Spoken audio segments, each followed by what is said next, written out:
कोट्यावधीचा निधी दर्जेदार नसलेल्या कामांची चौकशी करावी.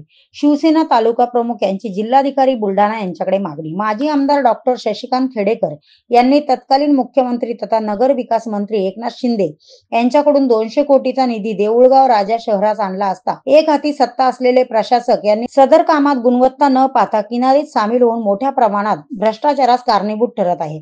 पाणी पुरवठा करणारी अंतर्गत पाईपलाईन उघड्यावर पडली आहे. तसेच 40 कोटीच्या आसपास खर्च करून आमना नदीचे खोलीकरण आणि सौंदर्यीकरण आज रोजी घाणीचे साम्राज्य तयार होऊन परिसरातील आरोग्यासाठी धोकादायक नदीचे खोलीकरण आणि सौंदर्यीकरण आज रोजी घाणीचे साम्राज्य तयार होऊन परिसरातील आरोग्यासाठी धोकादायक ठरत आहे. पिचिंग केलेल्या दगडात मोठमोठाले बेशरम दिसून येत आहे. एवढेच नाही तर ग्रीन झोन मध्ये नदीच्या कडेला धोकादायक परिस्थिती असताना याने प्लॉटिंग केलेले आहे. सर्वे नंबर 3/2 मध्ये नगरपालिकेने क्रीडांगणासाठी आरक्षित केले होते, त्यात सुद्धा याने प्लॉट केले आहे. नागरी वस्ती नसलेल्या ठिकाणी भूखंड माफियाकडून मोठ्या प्रमाणात आर्थिक व्यवहाराच्या माध्यमातून नगरपालिकेने कॉन्क्रिटीकरण रस्ते तयार करून दिले आहे.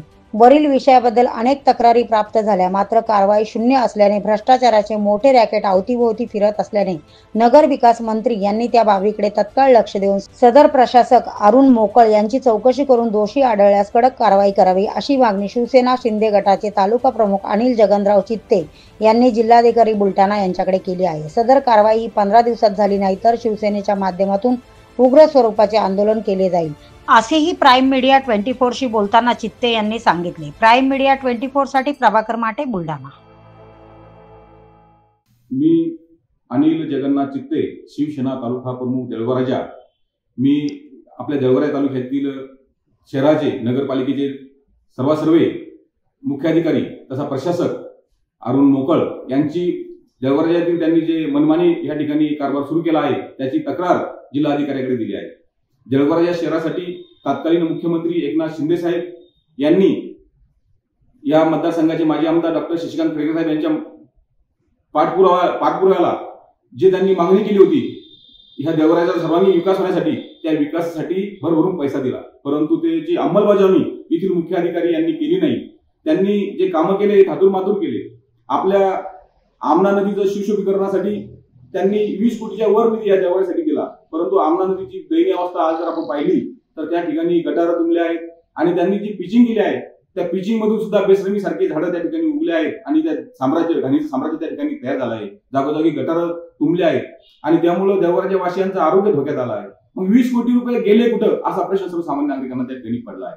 तसेच पाणी पुरवठा योजनेसाठी 35-40 कोटी रुपये या देऊळगावसाठी दिले आणि ते 35-40 कोटी रुपये सुद्धा त्यांनी काही जुन्या पाईपलाईनला नवे कनेक्शन जोडून काहीतरी थातूरमातूर त्या ठिकाणी पाईपलाईन केल्या, अंदाजपत्रकानुसार काम केलं नाही, अशा मी मुद्देसूद तक्रारी जिल्हाधिकाऱ्यांकडे दिल्या आहेत.